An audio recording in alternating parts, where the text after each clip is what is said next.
Yo me pregunto cómo un hombre de su formación, de su trayectoria, de su nivel, puede difundir sin contrastar una información que afecta a la seguridad nacional, a la seguridad del Estado. Quiero decirle que parece ser que alguien está equivocado y me da la sensación que es usted. Por tanto, en el caso Pegasus, si quien yo leo... reconoció estar equivocado era usted. No, perdone, que yo no he acabado. Ya se lo he contestado a un compañero el otro día. Si yo leo un teletipo por la mañana o por la tarde que me dice eso, pues quizás debería de contrastar más teletipos. Pero esto es lo que me dice un teletipo emitido por una agencia que probablemente, pues a lo mejor no estaba con exactitud. Mucho Goya, ¿es? Pero lo cierto y verdad es que hay un Disculpe, presidente... ¿me recuerda qué agencia lo emitió? No recuerdo. Porque yo he estado buscando el teletipo. Bueno, pues no se preocupe.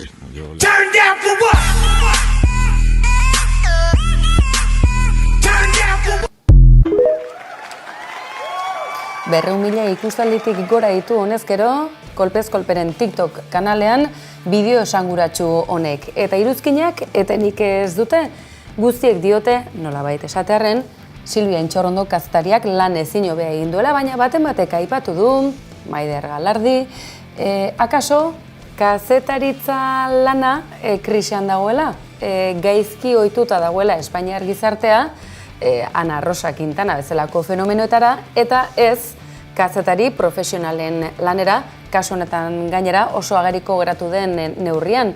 Ustelkeriaz jokatzen ari den politikariari azalpenak eskatu, frogak edota egiazko zerbait eskatzen ari den momentuan, zenolako harrokeria bueltan? Gabon, nire naiz aditua kontu hauetan, kazetaria bai, baina ez aditua postegian eta fake newsetan eta bar, gogoratzen naiz irati zubiak egin zuela halako hitzartze batzuk eta ponentzia batzuk eman zituela justu COVID garaian, ez? Ja COVID garaietik ere bazetorren gezurrezkoak diren eta clickbaita lehenesten duten albisteen olde hori eta horren arriskua, ez? Zabaltzen zialako notiziak bolo-bolo benetan kontrastatu gabe iaztean edo ez. Eta horren kontrara, hasizian sortzen gertakarien egiazkotasuna berresten duten hainbat fake newsak detektatzen dituzten hainbat sare sozial, hainbat programak ere badituzte beraien egiazkotze kontuak, zenbait edabidek ere badituzte ez, gezurrezko albisteak gezurtatzen dituzten webguneak. Eta orduan esango nuke egia dela kazetaritzaren izen ona edo debaluatzen junal izan dela azkeneko urteetan, nahiz eta usteeten ere kazetaritza badela oso inkomodoa dan ofizio bat beti danik, orduan beti egon ningo zan zalantzan. Eta, oaingo kanpainan ikusi dugu ze garrantzitsua dan egiazkotasun, gizakiok ze beharrezkoa dugun egiazkotasun hori eta aldi berean zein gutxi kostatzen den gezurrak esatea prime timean, ez? Orduan, Televisión Espainolako kazetariak modu horretan zorrotz jokatzea, esate baterako Ana Pastorren programak objektiboak badauka ere horrelako egiazkotze sail bat, aldiz Antena 3eko debatean Feijóo eta Pedro Sánchez elkartu zirenean edo parez pare topatu zirenean ez zuen lan hori egin, ezta? Eta orduan Televisión Espainolako korte hau edatu aurretik, jada sare sozialetan Ana Pastorri exigitzen zitzaion nola zen posible, berak bere saioan baduen sail hori, iazkotatze hori, neutral deitzen dioten entramado hori guztia erabilitan nola ez zuen mahai gainean jarri, eta horregatik txalotu da Silvia Intxaurrondok egin duen lana. Uste detera berean, kazetaritzaren gaia alde bateko eta bestekoek erabiliko duten kontu bat dela, izan ere barain dela gutxi ikusi dut ere Borja Semper elkarrizketa batean esaten nola santxismoak nola baztertu duen adierazpen askatasuna eta nola bota dituen kazetari batzu kongresutik kanpo, hain zuzen ere hostilak direlako gizarte demokratiko baten adierazpena den kongresu baten dinamikarako, ez da? Eta egia da, kazetari batzuei, ultraeskuineko kazetari batzuei ez zaizkie galderak erantzuten, kazetari batzuei zaildu egin zaie akreditatzea, baina harrigarria Borja Sémperrek hori argudio moduan erabiltzea, ez da, hain zuzen ere eskuinak askoz ere errazago duenean edabideetan nahi duena esan alizatea inongo kontrasterik gabe. Edonola ere, uste dut bai adierazpen askatasunaren gaia eta bai egiarena edo postegiarena, esan dut nien naiz aditua, baina kazetaritzaren debaluaziotik harago doazen kontu batzuk diala, filosofikoak ia, eta interesgarria dela une honetan begiratzea nola ari da hori guztia garatzen eta nola dijoan aurrera. Ingurumari honetan edonola ere, Televisión Española, Espainiako telebista kate publikoak oharra ere argitaratu du. Izan ere, txalotu dute zenbaitek, baina erasokorra dauen giro honetan, kazetariak ez dira horretatik libro, eta zentzu horretan adierazpenik ere ez da falta izan. Adibide hori ere mahai gainean jartzen genuen, postegia eta gai filosofiko eta auzi hauek egun arren, honezkero, datozen aste hilabeteetan, datorrenaren aurrean atariko bat ere izan daitekeelako lagin txiki bat besterik ez baldin bada ere.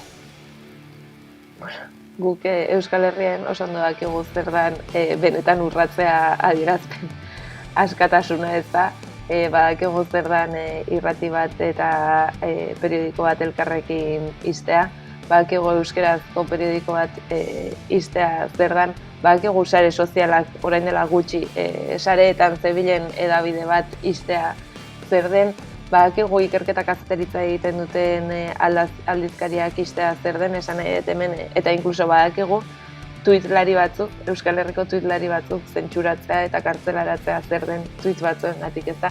Orduan, adierazpen askatasunaren gaia Euskal Herrian soberan ezagutzen dugu eta soberan ezagutzen ditugu ilegalizazioak ere, ultraeskuinak ahotan eduki ditunak, ez? Orain dela gutxiko adierazpenak dira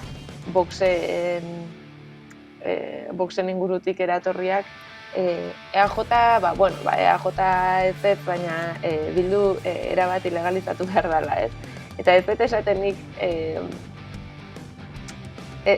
nerik kezkatzen hauena da, ez da esatea EH Bildu ilegalizatu nahi dutena, baizik eta EAJ bera ere sartzen dutela aukera horien barruan, ez da horrek esan nahi du, status quoa mantentzeko inongo zeharik ez dutela eukiko, erreparorik ez dutela eukiko adierazpen askatasunaren murrizketak egin behar baldin badira. Eta hemen azpimarratu nahi dut, eta Borja Sémperren argudiari erantzun da, aurrekoan irakurtzen testu bat tolerantziaren paradojari buruz ez, ezin zea tolerantea izan intolerantea denarekin preseski, eta uste kasu honetan adierazpen askatasunaren eztabaida horrela itxi genezakeela ez, ezin zea adierazpen askatasunaren alde egon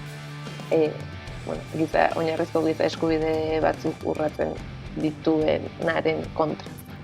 Edonola ere, irrati telebista kate publiko Espainiarreko kazetari bezen baitzuk, akaso sendituko dute eskuinaren jomugan badaudela, besteak beste halako adibideak berriz ere ekarrita. Entzun dezagun, Silvia Intxaurrondok, hain zuzen ere, duela urte batzutako Madrilgo atentatuen ondorenean izandako Berroetaren gertakari lazgarriak esate baterako nola eraman zituen pantailara. Mari Carmen Mañas es su viuda. Señora Mañas, ¿qué sucedió ese 13 de marzo, 2 días después de los atentados del 11M? 11Mko adibidea da hori, beraz pentsatzen dugu halako jarrera erasokorra izateak izan ditzakeela aurrekari zenbaitzu Alderdi Popularrari dagokionean, baina egunotan bereziki erasokor ikusi duguna eta oso ageriko gainera Kuka Gamarra bera ikusi dugu. Esta afirmación de que yo blanqueo ETA es lo más indigno que me han dicho en directo o en diferido. Entonces yo le doy la oportunidad Señor Fortés. de que reflexione. Sí. Y si quiere, al acabar este programa, usted retira esas palabras y nos olvidamos.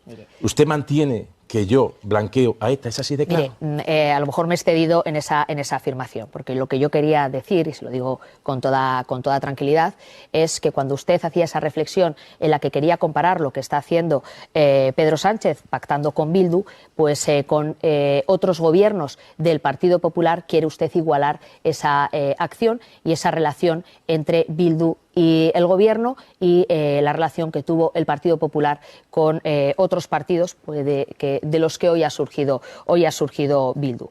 Evidentemente, creo que el blanquear a Bildu, que creo que también hay una diferencia, pues no es, creo que es algo que se está produciendo y que hace olvidar lo que hemos vivido y quiénes... Kuka Gamarrari berari, Silvia Intxaurrondok, proiektu izarrak gutxienez 3 zerrendatzeko eskatzen zizkien baita ere Alderdi Popularreko ordezkariei, baina erantzunik ez dute jaso izan, ez zuzeneko elkarrizketetan, ez bestela ere. Baina Marotoren adibidea ere ez dugu atzean utzi nahi zen, bada, hau ere nahiko ezaguna izan zen. Que cuando llega una campaña electoral Sánchez siempre desentierra a alguien. Para él es también una manera de desviar la atención. La fecha no la eligió el gobierno, señor Maroto, la fecha la eligió la familia precisamente de Primo de Rivera, porque justo ayer se cumplían 120 años del nacimiento del fundador de la Falange y es por eso por lo que, según los familiares, piden al gobierno que sea en concreto en esa fecha cuando saquen los restos de Primo de Rivera de Cuelgamuros. Ya, ¿y cuál es la pregunta?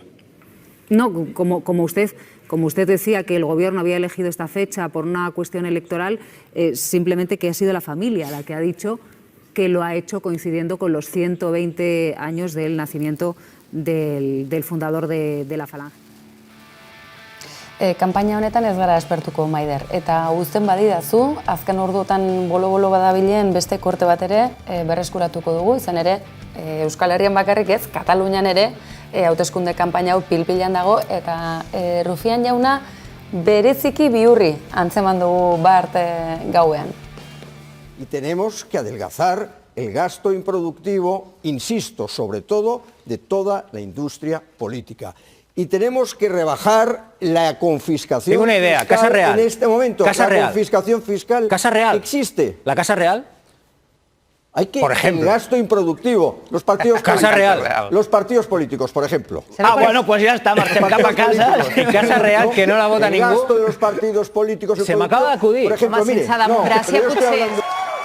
Ikusitakoak ikusita, kanpainaren balorazio bat egitera gonbidatuko zaitut, Maider, badakite postegiaren garai zibilizazio krisi baten bagaudela ere, entzun izan diogu bat baina gehiagori, tira, ur handiegitan sartu gabe, eta pixka bat azken orduotako kontutxo hauek entzuta, Rafi Romerori gaur irakurri diogu prentsan esate baterako, nolabaiteko damua bazuela, ez jabetzearen lehenago, denbora gehiagoz, Alderdi Popularra hain eskuinean dagoenik.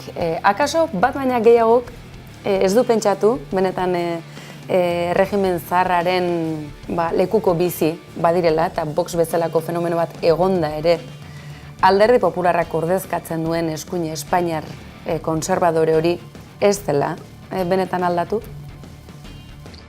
Bueno, bakoitzak ordezkatzen du ere bere ikusita nondik datorren, ez? Eta bueno, PP edo garaiko Alianza Popular badakigu nondik eta nork sortu zuen, beraz egia da, segurazki homologazio ariketa bat egin dutela urte hauetan, baina eskuina eta eskuin erreakzionarioa izaten jarraitzen zuen, bere muinean oso ADN oso eskuindar konservadorea eukita, ez da.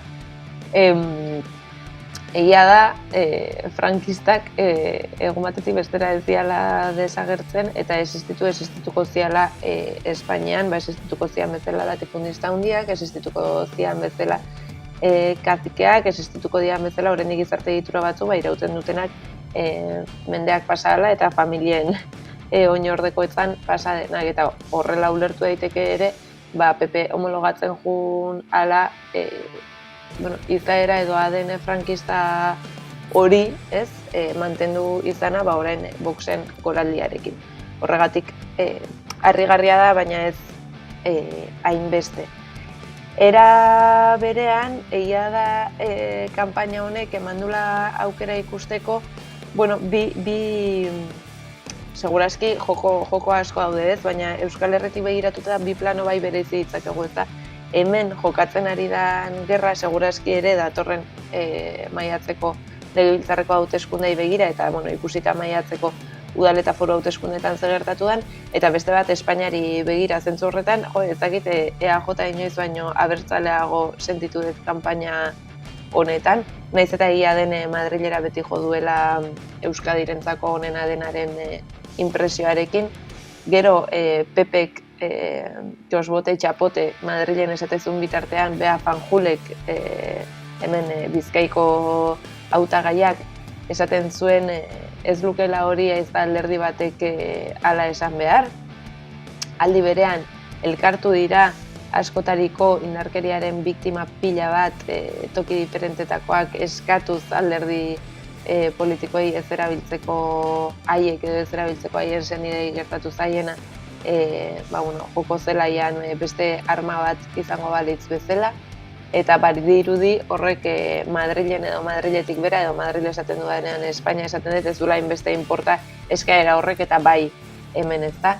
Ez dakit, EH Bildu aldi berean ikuste oso begirada utilizarirekin, aipatzen du noski Euskal Herriarentzako baliagarriak diren puntuak lantzera dijoala, baina aldi berean ere Eskerra Republikanarekin batera ez, azpimarratzen dute behar hori soeren ezkerrerago, inkluso Sumarretik ezkerrerago egoteko hautagaiak, egoteko haiek nolabait aldaketaren edo gobernu aurrerakoi hau iraunarazteko edo politika aurrerakoiak egiten segi dezan. Orduan hori bi planotan ikuste dute denbora guztian, eta aldi berean ere argi dago ez blokeen arteko, badirudi blokeen arteko zea bat izaten ari dela, autu bat izaten ari dela, eskuina bozkatze duzu eta atzerakada bat gertatuko da, edo jarraitze duzu soetik ezkerrerakoa bozkatzen eta gai izango gara politika aurrerakoi batzuk aurrera eramaten segitzeko. Hala ere hor Pepek daka kriston papeloiaz, ez dakit Pepek edo Borja Semperrek edo nork, baina irabaziko balu igandean ikusteko dago ea Voxekin segitu nahi duenez, uste bai kanpaina honetan agerian gelditu dela bi bloke horien arteko diferentzia eta Pepe galdu dula lehen aipatu dute nolabait urte hauetan zehar egin duen homologazio edo zentroratze, ustezko zentroratze prozesu. Zentzorretan, ausartuko zinateke, bola magiko atera, etorkizunaren nolabaiteko iragarpen bat egitera, ausartzen zara. Maider Galardik badu nolabaiteko kinila, inkestaren bat, igandari begira. Divertigarria izango zen korte hauek gordetzea eta datorren astean rekuperatzea ikusteko ea asmatu dugun edo ez. Edo kriston astakeriak esan ditugun edo ez. Nere ustez, lehia Pepe eta Soeren artean estua izango da, baina ez hainbeste uste Pepek irabaziko dula, baina ez dula inundik ere gehiengo absoluturik lortuko eta ez da Voxekin ere. Orduan nik uste dut Pedro Sánchezek berriz ere ekingo diola, orain dela 3-4 urte edo, abiatu zuen prozesu horri eta gutxi asko edukiko dituela orain arte eduki ditun babesak. Eta uste dut Sumar 3. Indarra izango dela Voxen aurretik. Edo nola ere, emaitza bat ala beste izan, agerikoa da, hauteskundeko kanpaina honek arrasto nabarmena utziko duela, ez bakarrik gatazka sozialari dagokionean, baizik eta orain arteko marra gorriak hainbatean ere desagertze bidean jarri direlako. Bukatze aldera, astelehenetik aurrera zer, erantzun aurretik, pare bat froga ekarri nahi dizkizuet. Betaurreko murea jarreta ez, kasu honetan eskafandra moreare beharrezkoa baita, seidan ikusiko duguna. Hau guztia, hauteskunde kanpainan. Voxetik edota Alderdi Popularretik emakumeenganako gutxiespena edo jarrera oldarkorra, zuzenean. Señor Pons, el señor Pons. Diana, ha quedado. Señor Pons, señor González Pons. Y a Diana. Cada vez que se refiere a la señora Mico o a mí, se refiere con nuestro nombre de pila. Y a mí me gustaría que el tratamiento que me hiciera a mí fuera el mismo que el que yo le hago a usted, que es señor Pons, y se dirigiera a mí como señora Morán. Por lo menos Perdóneme, señora ministra. No, perdóneme, señora ministra. Señora Morán. Señora ministra. Mire, yo se lo digo, le dará mucha risa. Yo se lo digo, pero lo digo con total humildad. Soy hija de trabajadores, soy ingeniera gracias a la educación que implantó el sistema de Felipe González y creo que merezco todos los respetos, igual que yo le respeto a usted. Señora ministra, y le voy a dirigir a usted como señora ministra para no apear el tratamiento y no ofenderla. Señora ministra, usted, señora ministra. Excelencia, si tenemos muchos más debates voy a acabar sabiendo de la vida de su excelencia mucho más de lo que sé del resto de mis compañeros. En el primer debate nos habló de sus abuelos, en este nos ha hablado de su padre, no sé en el próximo lo que nos tendrá reservado. Y casi estoy por apartarme y dejarles que se besen ustedes. ¡Nos asesinan por ser mujeres! ¡Nos asesinan por ser mujeres! Bi eredu ekarri dizkizuegu, izan ministro eta ofizialki protokolo guztiak beteta zuzentasun osoz arituta ere, emakumeak gutxiesteko jarrera oldarkor horiek, azken batean indarkeriazko jarrerak, edota kalean bertan protesta egitearen baina emaitza oso parekoa. Eta Maider horregatik, galdera trampa aurretiaz bota dizut, eta astelenetik aurrera zeren aurrean izango gara, naiz eta kiniela hainbatek zuk bolatxoa mai gainean jarrita. Alderdi Popularra garaile batean bai, baina ziurrenik Sánchezek eusteko aukera hori izango duela. Edo nola ere, guzti honi nola utziko diogu edo eta zeren aurrean egon gaitezke. Nik uste hauteskundeak izan ez badira ere, hauteskunde giro honetan jada galdu degula emakumea, galdu dutela LGTBI kolektiboko lagunek eta kideek, eta galdu dutela beste gutxiengo batzuek ez. Irene Montero kendu dute, hitz egiten ari dira ea Berdintasun Ministerioak merezi duen segitzea. Hitz egin da Berdintasun Ministeriotik abian jarritako legeak izan ez ote diren despotismoz hartuak eta zentsuri gabeak. Hitz egin da, bai legearen SOE egindako kontraerreforma hori abian jartzeaz, eta hitz egin da Irene Monteroren jokabide klientelista edo bere lagunei begirakoa, eta gainera gizarteari begiratu gabe lan egitekoa ez. Pedro Sánchezek berak esan zuen, berak horrelako gizonak inkomodatzen zituen feminismo bat ez zuela nahi. Orduan, iruditzen zait, erreakzio antifeminista bat badagola, eta politika feminista ausartek beti daukatela kontra bat, eta gertatu da. Eta debateetan gertatu da ere LGTBI kolektiboaren kontrako mila gauza entzun beharra. Ikusi ditugu kolektiboko kideak Voxen mitinen aurrean desproposito hori salatzen. Izan ere haiek dira seinalatuak, ez? Jada, kanpainan bertan jada seinalatua den kolektibo bat da.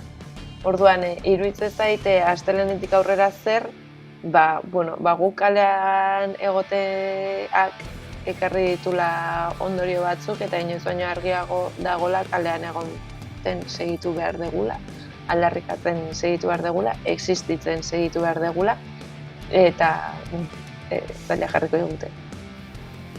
Maider Galardi, kiniela okerrena hori bera da, baina humoretik eta irudimenetik aurre egin beharko dioguna zalantzari gabe. Plazer bat, beste behin ere, kolpez kolpen, antenatik at analisen geuren izateagatik. Eskerrik asko, gabon pasa.